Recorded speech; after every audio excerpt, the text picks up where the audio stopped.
Highlight number 1. Amazingly, the queen is fine here. The queen defends the king side and will find a way out later. Highlight 2. A4. I call this move the Spanish pawn. When the A file opens, the rook has a chance to get in the game. Highlight 3. The Marshall Gambit. We're going to take this game from the top, because you may be wondering why on earth is the Marshall Gambit a highlight of this video. Well, in this game we have Levon Aronian with white against Aryan Tari with black. So let's take it from the top.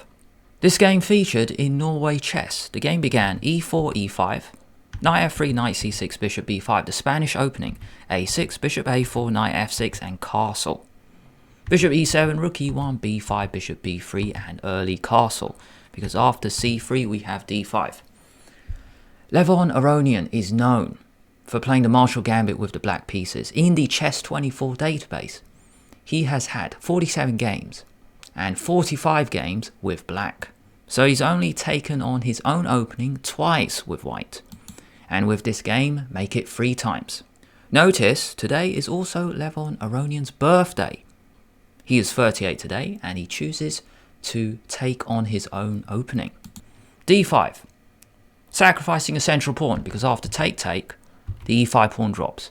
But black is very quick in his development. Take, c6. You defend your knight and then you're going to attack the rook. So here, white goes rook e1. Another move is d4. But he's going to play it later anyway. Bishop d6 facing the king, and now g3. An early g3 move, which Aronian, funnily enough, has faced with black. And when he played Vichy Anand, back in 08, he played rook e8. In another game, he went bishop f5. And after d4, he played queen d7. So Aronian has had a lot of experience with this, with black. Now queen d7 wasn't played by Tari, he went queen f6. Only 2 games with this move, and here Aronian played bishop e3, queen g6, knight d2. This is a good way to defend against the Marshall. You put your minor pieces here, this knight has a chance to go to f1 to f3, also this knight controls e4. Knight d2, and now rook e8, queen f3, bishop g4 and queen g2. There's a core option with queen h1. You may be asking, what is the point in putting the queen all the way into the corner? It's because then later, white doesn't get hit with a bishop h3. So we'll check out this variation now, and I want you to compare it with the game later. Let's play queen h5. Now we go for a4, bishop h3, knight e4, bishop c7, take, and here, white has a great position. Black has actually lost control of the e4 square, because the queen and bishop, they were on f5, g6, controlling e4. Now, white can actually get the rook into the a file. So this is not a good line. After queen h1, maybe queen f5, keeping control of e4. This is much better for black. a4, and now b4 is possible. You don't want to open the a file. If you go c4, think black is coming in. So all of a sudden, it really is about timing when black can capture the bishop on e3, because then this queen can infiltrate the white position. Take, queen d3, this is just so dangerous. Now you may be asking, queen h1, why not maybe take the bishop here? Queen f5, a4, maybe knight e3? Well, what's the difference? Because after rook e3, take, there is a small difference. Because after queen d3, there is knight f1. And this knight is holding the position. Now you may be asking, well, why didn't he do that before? I don't know, let's check it out. Oh, I see, there's a difference. If c4, take, and if take, rook or pawn, take, queen d3. Ah, now I see it. If the knight goes here, this bishop drops. And notice the pawn was back on c3. Wow. Now, back to the game. I don't know if you cared about that variation, but putting the queen on h1 is very interesting. I just wanted to go through it. Now, Aronian played the human-looking move, queen g2. The white queen has been fianchettoed. Queen h5. 2 ideas. It stops knight f3, but also bishop h3. And then you're putting a question. Where's the queen on g2 going to go next? Now here, Knight takes e3, I just want to show. Because if we compare it with the lines before, you may be asking, well, why not take this bishop? Because after take, queen d3, this queen is on g2. Defending the knight on d2, and now white can actually go e4, e5. But before, the queen was on h1. So it really is about timing. When can black take on e3? And the answer might be never. Are you enjoying the video so far? If so, why not give it a like and subscribe to the channel at the same time? Make sure you hit that bell, then YouTube will let you know when I release another video. Now back to this game, where Aronian is trying to beat his own opening. h4. It's a cool move. Looks a bit weird because black is the one attacking on the king side. Why are you creating weaknesses? Because it's not a weakness. It's a strength. h4 controls the g5 square with the bishop as well, but it stops bishop h3, h4, bishop e2. I just want to show you if black is maybe a bit slow. Maybe he goes king h8 trying to go for f5. It doesn't work because you can go a4. And if you play f5, there's no coordination anymore because the queen on h5 used to defend the knight on d5. So you can take, and you can't play f4 because the queens will now come off. This is the problem. And white will be just too many pawns up, so black has to do something else. So he goes bishop e2. Now knight f1. Yeah, bishop e2 is a weird move. I think Tari was trying to trick Aronian. What if bishop d1? Because this is a really nice retreating move in the martial. If you can get this in, trying to trade off black's dangerous attacking bishop, it looks like it's going to come off because there's a pin on this diagonal. Maybe black's doing okay. Knight e3 first. Once again, it really is about this crucial decision of whether black can take this bishop. Take, and here black has a great attack. Black could play rook takes e3 because then this queen is attacking this rook, but he might have something better.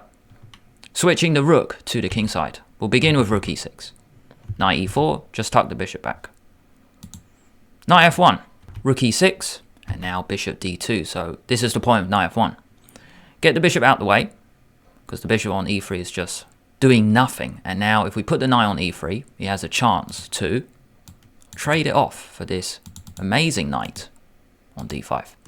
Rook e8, and now a4. I call this move the Spanish pawn move. We have the Spanish bishop, which is the bishop on b5. It's now on b3. We have the Spanish knight. It normally goes to d2 to f1 to g3. And this I call the Spanish pawn because you're trying to open up the a file. Then you get your rook in the game. So a4, bishop f3, and here rook takes e6 first. Rook takes e6. You can't take the queen because rook takes rook is check.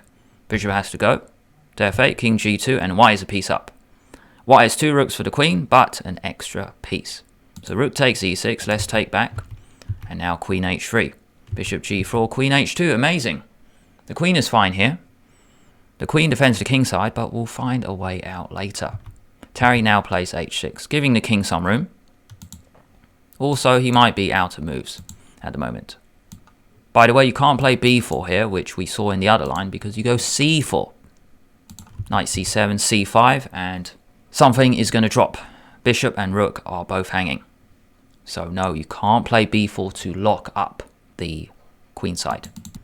Take, and now knight e3. Aronian has defended very well. The rook on a1 is in the game. The knight is ready to trade off for its strong counterpart on d5. Now time for the queen on h2 to get back in the game. Bishop f3, losing some control because now Tari gave Aronian the chance to play queen h3. Now the queen is coming into the game. Maybe to f5. Bishop e4 and queen g4.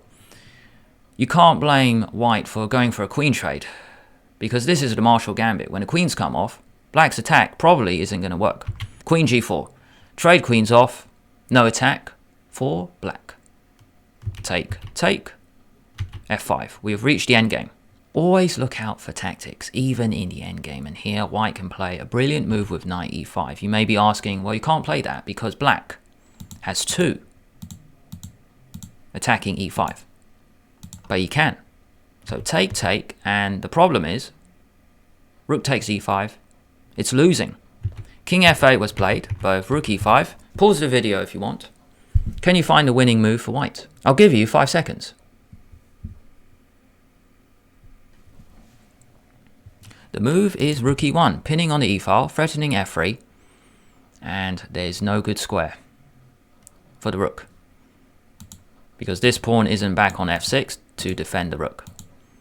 So rook e1, there's no good move. You can't play rook e7 because f3. Take, rook e7, there's a pin on this diagonal. Rook e1, best is just to get your king closer, and then f3. White is going to win a bishop. King f6, take, bishop c2, we're winning. e3, just drop it back, it's okay. This pawn isn't going anywhere. Notice it's being defended by the knight, so I'm saying just put the bishop on b3, we can take it. Then e3 will drop. White's a piece up anyway. So king f8, f4, let's defend. Rook e7, and here this is a huge decision by white. A gigantic decision, which just shows Levon's understanding in this endgame. He plays bishop takes d5, giving up your Spanish bishop. Also, going into a notorious bishop endgame. But maybe it is not notorious, because there are rooks on the board, giving white winning chances. Bishop takes d5, c takes d5. Even in the endgame, I mean, this is amazing. There are tactics, because you can't play the logical bishop d5, because you go c4, winning. Take, bishop b4, winning the rook. Take, rook e7, check, king f2, completely over.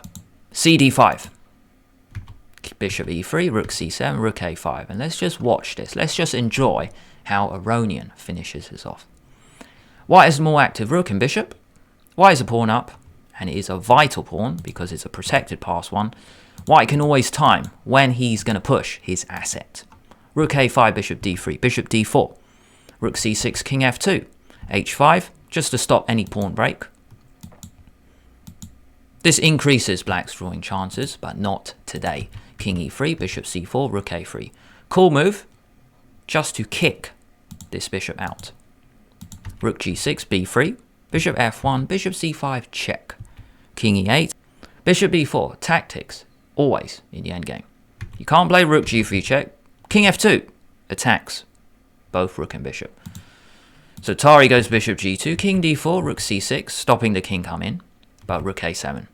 It's like white is up a rook and a bishop, because black's rook, bishop are doing nothing. Rook a7, let's see the rest. g6, rook e7 check, king d8 and e6. King e5 is possible, helping support your asset on e6. Also the rook can get out of the way, which is what happened. Rook c7, trying to trade off rooks. But Aronian says, well, if we trade, we're going to trade in my favour. And after rook f7, he resigned, because if you trade rooks take, it's going to be a queen.